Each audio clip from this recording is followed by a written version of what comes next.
Om Sairam, Shri Sairam, Jai Jai Sairam. Chapter 11. In this chapter, we'll see about Sai as Sagun Brahma, Dr. Pandit's worship, Haji Siddiq Falke, and control over the elements. Let us now, in this chapter, describe the manifested Sagun, that is Brahma Sai, as to how he was worshipped and how he controlled the elements. Sai as Sagun Brahma. There are two aspects of God or Brahma. First one is the unmanifested Nirgun, and the second one is the manifested Sagun. The Nirgun is formless while the Sagun is with form, though both denote the same Brahma. Some prefer to worship the former, some the latter. As stated in the Gita, the worship of the latter is easy and preferable, as man got form, that is body, senses, etc. It is natural and easy for him to worship the God with form. Our love and devotion do not develop unless we worship Sagun Brahma for a certain period of time, and as we advance it leads us to worship of Nirgun Brahma, that is meditation. So let us start with Sagun worship. Image, altar, fire, light, sun, water, Brahma are the 7 objects of worship. But Sadguru is better than all of these. Let us on this occasion bring to our mind the form of Sai, who was non-attachment incarnate and who was a resting place for his devotees. Our faith in his words is the asan, and our sankalpa is the abandonment of all our desires. Some say that Sai was a Bhagavad Bhakta, others says he was a Mahabhagavad, but to us he is God incarnate. He was ever forgiving, never irritable, straight, soft, tolerant, and content beyond comparison. Though he looked embodied, he was really disembodied, emotionless, unattached, and internally free. The Ganges on its way to the sea cools and refreshes the creatures affected with heat, gives life to the crops and trees, and quenches the thirst of many. Similarly, saints like Sai, while they live their own life, give solace and comfort to all. Lord Krishna has said that the saint is my soul, my living image. I am he, or he is my pure form. This indescribable Shakti or power of God, known as pure existence, knowledge and bliss, incarnated in the form of Sai in Shruti. The Shruti describes the Brahma as pure bliss. This we read or hear daily in the books, but the devout people experience this Brahma or bliss in Shruti. Baba, the support of all, required no prop or asan from anybody. He always used a piece of sackcloth for his seat, which was covered with a small mattress by his bhaktas and had a bolster placed by them for rest to his back. Baba respected the feelings of his devotees and allowed them to worship him as they liked. Some waved chamar or fans before him. Some played on musical instruments. Some washed his hands and feet. Some other applied scent and chandan. Some gave betel nut with leaves, and some others offered Naivedya. Though he looked like living in Shirdi, he was present everywhere. This all pervasiveness of his was daily experienced by his devotees. Our humble prostration to all this all pervasive Sadguru. Dr. Pandit's worship. One Dr. Pandit, a friend of Tatya Sahib Nulkar, once came to Shirdi for Baba's darshan. After saluting Baba, he sat in the masjid for some time. Baba asked him to go to Dadabad Kelkar. He went to Dadabad, by whom he was well received. Then Dadabad left his house for puja, and Dr. Pandit accompanied him. Dadabad worshipped Baba. Nobody until then dared to apply sandal paste to Baba's forehead. Only Mahalspati used to apply it to his throat. But this simple-hearted Dr. Pandit took Dadabad's dish containing puja materials and taking sandal paste out of it drew a tripund, that is 3 horizontal lines on Baba's forehead. To the surprise of all, Baba kept silent without uttering a single word. Then Dadabad that evening asked Baba, how is it that though you object to the sandal paste being applied by others to your forehead, you allowed Dr. Pandit to do so? Baba Baba replied that Dr. Pandit believed him to be the same as his guru, Raghunath Maharaj of Dopeshwar, known as Kaka Puranik, and he applied the paste to his forehead as he was doing to his guru, hence he could not object. On inquiry, Dr. Pandit told Dadabat that he took Baba as his guru, Kaka Puranik, and realized him as the same, hence he marked the tripun on Baba's forehead as he did on his guru's. Though Baba allowed the devotee to worship him as they pleased, still sometimes he acted in a strange way. Sometimes he threw away the puja dish and was wrath incarnate them who could approach him. Sometimes he scolded the devotees. At times he looked softer than wax, a statue of peace and forgiveness.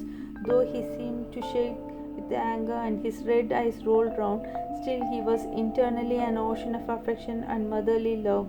He would call out his devotees and say that he never knew when he was ever angry with them. If it was possible that mothers could kick their children and the sea turn back the river, he too could neglect the devotees' welfare, that he, the slave of his devotees, always stood by them and responded to them whenever they called upon him, and that he always longed for their love. Haji Siddiq Falke. There was no knowing as to when Baba would accept a devotee. That depended on his will. Siddiq Falke's story is to the point. One Mohammedan gentleman by name Siddiq Falke of Kalyan, after making pilgrimage to Mecca and Medina, came to Shirdi. He lived in the Chawdi facing north and sat in the open courtyard of the masjid. For 9 months, Baba ignored him and did not allow him to step into the masjid. Falke felt much disconsolate and did not know what to do. Somebody advised him not to be disappointed but to try to approach Baba through Shama, a close and intimate devotee of Baba. He told him that as they approached the Lord Shiva through his servant and devotee Nandi, so should Baba be approached through Shama. Falke liked the idea and implored Shama to intercede for him. Shama agreed and on a convenient occasion spoke to Baba about him. Thus, Baba, why don't you allow the old Haji to step into the masjid while so many persons freely come and go after taking your darshan? Why not bless him once? Baba replied, Shama, you are immature to understand things. If the fakir does not allow, what can I do? Without his grace, who will climb into the masjid? Will go to him and ask him whether he will come to the narrow footpath near the Babi well. Shama went and returned with an affirmative answer. Again Baba said to Shama, ask him whether he is willing to pay me the sum of rupees 40,000 in 4 installments. Shama went and returned with the answer that he was willing to pay even 40 lakhs. Again Baba said to Shama, we are going to cut a goat in the masjid, so asked him whether he would like to have its meat, haunch or testicles of the goat. Shama returned with the answer that the Haji would be happy to receive a small crumb from Baba's kolamba, that is mud pot. Hearing this, Baba got excited and with his hands threw away the earthen jars and kolamba and straightway advanced to the Haji and lifting his kafni up in his arm said, why do you brag and pose yourself as an old Haji? Do you read Quran like this?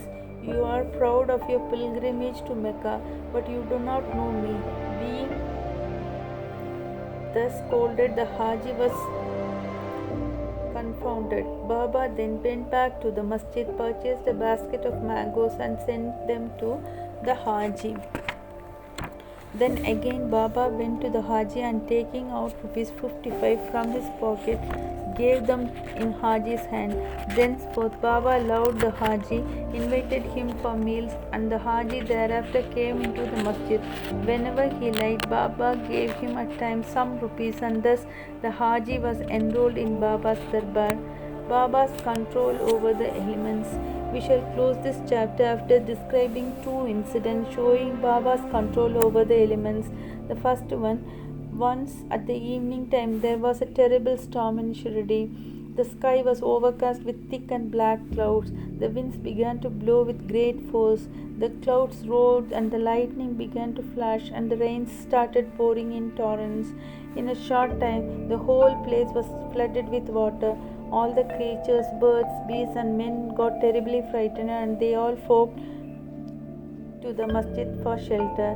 There are many local deities in Shirdi, but none of them came to their rescue. So they all prayed to Baba, their god, who was fond of their devotion, to intercede and quell the storm. Baba was much moved. He came out and standing at the edge of the masjid addressed the storm in a loud and thunderous voice. Stop, stop your fury and be calm. In a few minutes the rain subsided, the wind ceased to blow and the storm came to a stop. Then the moon rose in the sky and the people went back home well pleased. Second one, on another occasion at noon, the fire in the Duni began to burn brightly. Its flames were seen to be reaching the rafters above. The people who were sitting in the masjid did not know what to do. They dared not to ask Baba to pour water or do anything to quench the flames. But Baba soon came to realize what was happening.